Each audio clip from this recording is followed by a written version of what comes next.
Yeah, but then. We died. I know. No, it was a late night eating. Yeah. So let's just get that over with now. $31.50. Who are we donating it to? Us for a pizza party? We get $31.50.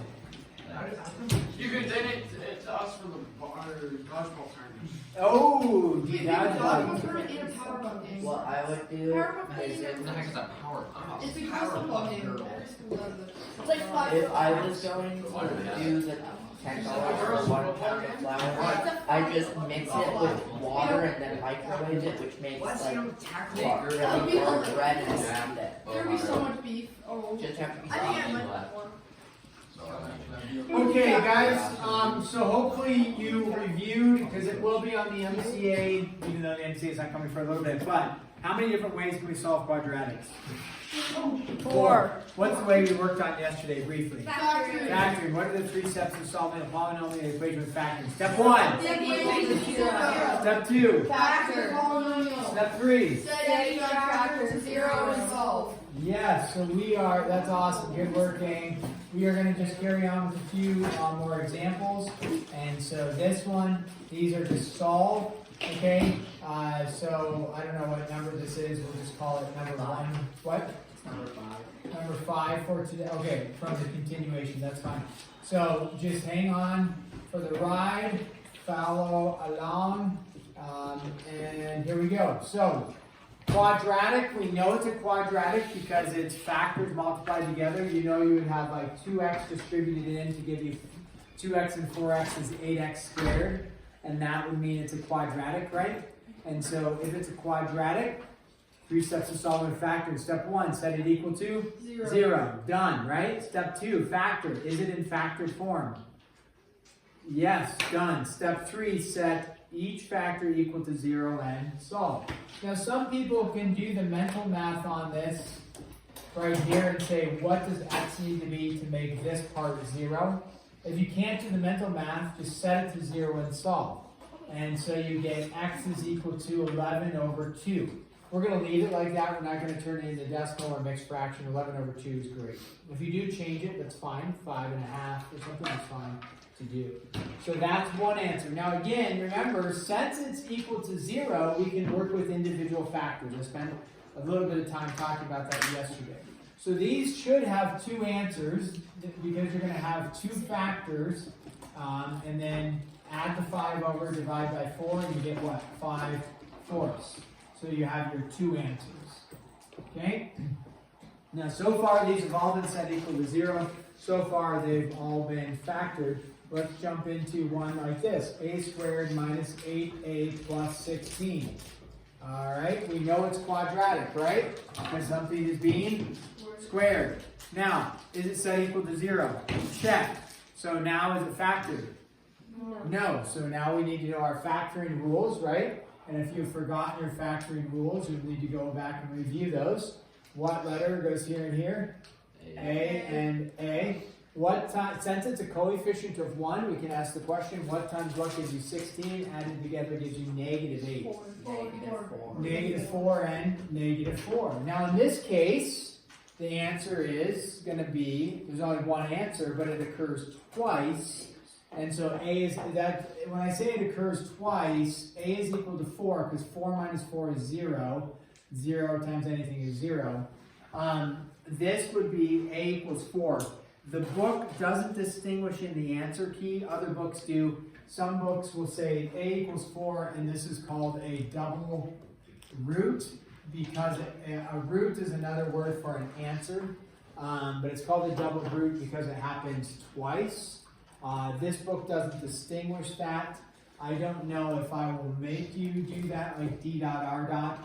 The important thing about the double root is to understand in a quadratic, something being squared, you're going to have 2 answers, even if it's the same answer. Graphing-wise, eventually when we graph these, which you guys have actually already graphed parabolas, these form parabolas, but what it means is that at 4, your parabola is going to hit and go back up. Other parabolas just go right through, but if it's a double root, it hits and then goes back up. You don't have to worry about that right now, but I'm going to mention it double root. I'm not sure if I'll hold you accountable for it. If I do, I will let you know, hey, don't forget the double root stuff. But that's if it's the same factor, then it's a double root.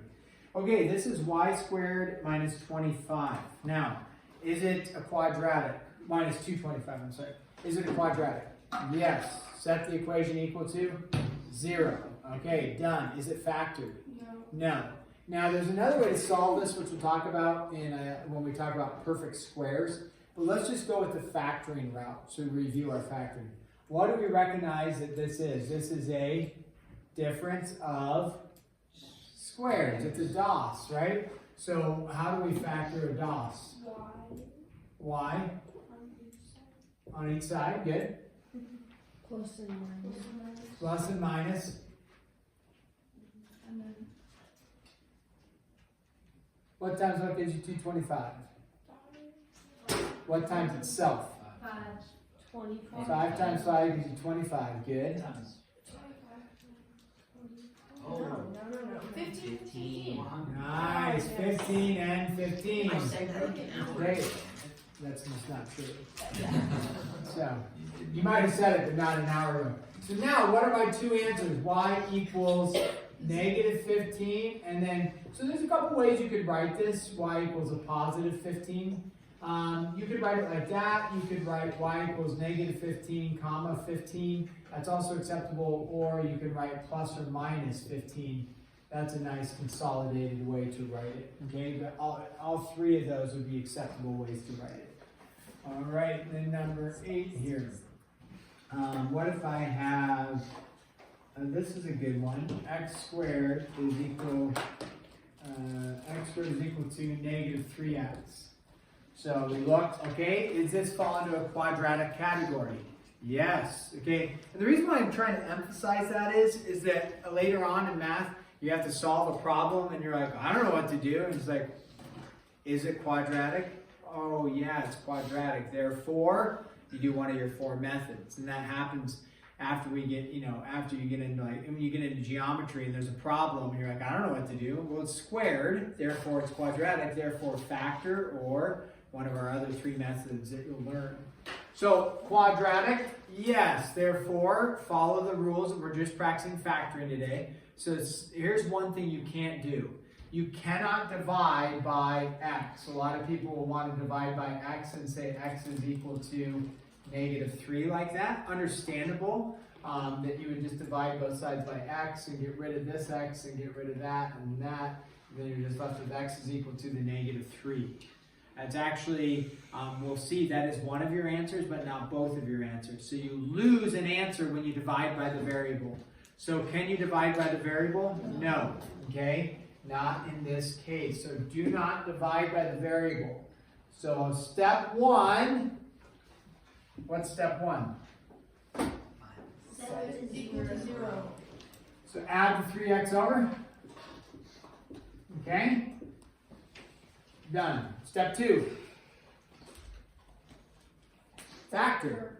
Is this one for factoring actually really easy? It is, but people forget the basic rule because we haven't talked about it. What's the first step in factor that we haven't mentioned? Pull out what they have in common. So pull the what out? X. What are you left with? X plus 3. Is it in factored form now? Yeah, you bet. How many factors do I have? 2. And so now set each factor equal to 0. So what is x equal? 0. And then what is x equal? No, because if you say 3, 3 plus 3 is 6. Negative. 6 times 3 is 18. 18 doesn't equal 0. What does x equal? Negative 3. So again, if you had divided both sides by x, you would have got out negative 3, right? And that would have been one of the answers, but you would have lost the other answer, which is 0. So don't divide by the variable. But couldn't x also equal 0? It does. 0 and negative 3. Yes, x equals 0, because 0 times anything will be 0. And then negative 3, making this 0, 0 times anything is 0. Nice. Okay. So let's go to this one. What if you have Alright, let's see this one. 16y squared is equal to 9. Now when we talk perfect squares, we'll actually divide both sides by 16, take the square root. But let's do the factoring route because we're practicing that. So is it a quadratic? Yes. Is it set equal to 0? No. So how do we set it equal to 0? Subtract the 9 over. Now we end up with a minus sign, yeah, which is a difference of squares. Yeah, you bet. Difference of squares. So we go like this. We go like this.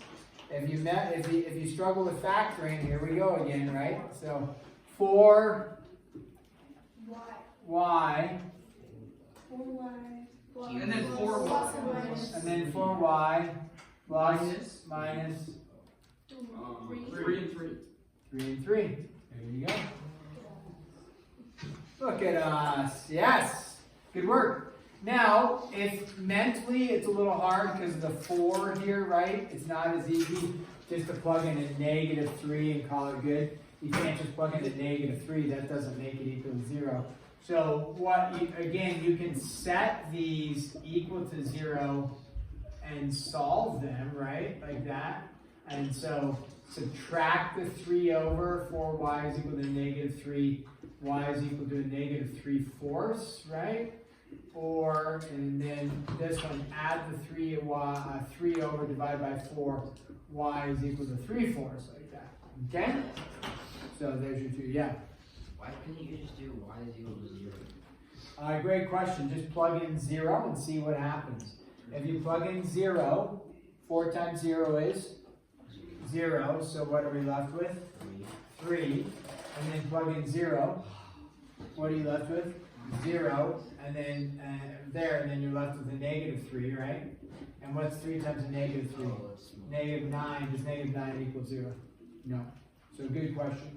That's why we need this whole thing to go to 0. The variable is only equal to 0 when it's hanging out by itself out there.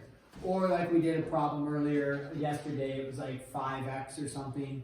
5 times 0 would be 0. So that is, but yeah, good question why it can't be there. All right, shall we do one more with a little bit more? Let's do 2 more. 14x squared plus 12 is equal to 29x. Ooh. First step. Set it to 0 by subtracting 29x. Where do we want to put that 29x? In between. In between the 2. Right? Good. So like this. Okay, step 1 in factoring, is there anything in common? No, nothing in common. Okay, so now what do I do? Factor. Alright, so go ahead, factor. Is this a guess and check method? You bet.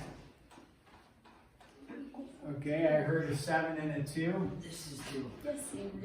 Okay, I heard a 7x and a 2x. Hey, if this is negative and this is positive, what are you, the both are going to be negative. Because a negative times a negative has to equal positive, right? So. That's okay. Yes, strings.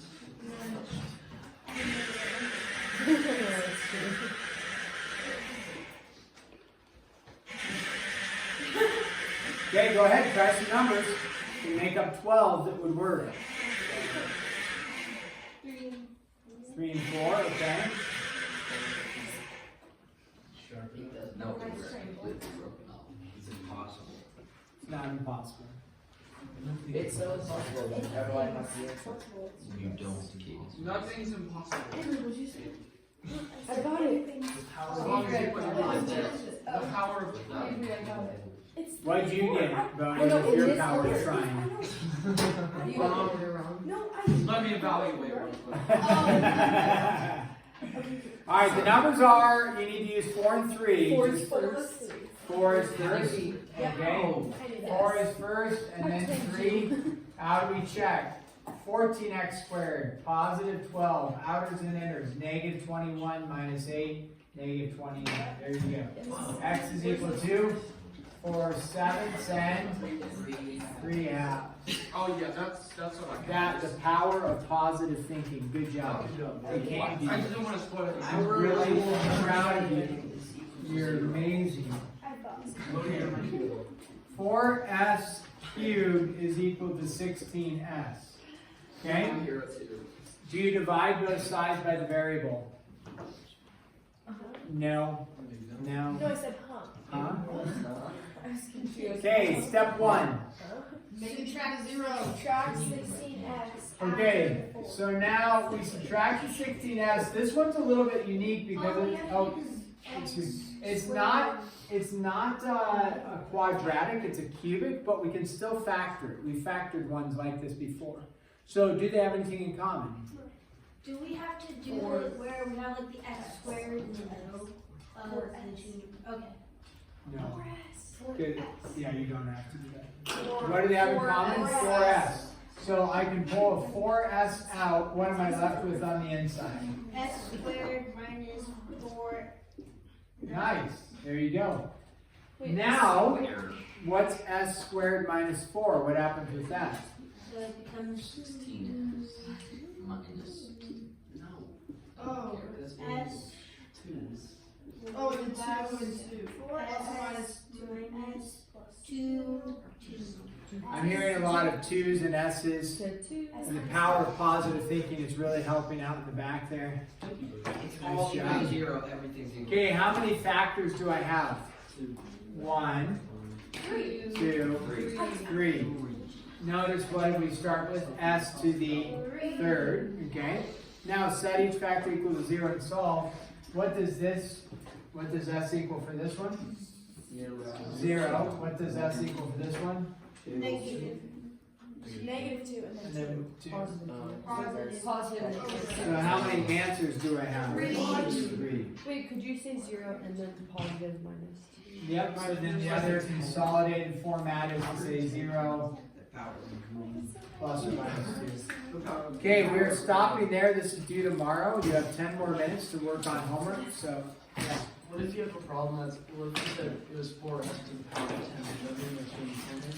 10 answers, but some of them may be the same. Kind of like we did the double root there. You know, you may have 4 of them would be the same, or so. So watch the video. I'll split it. Yeah.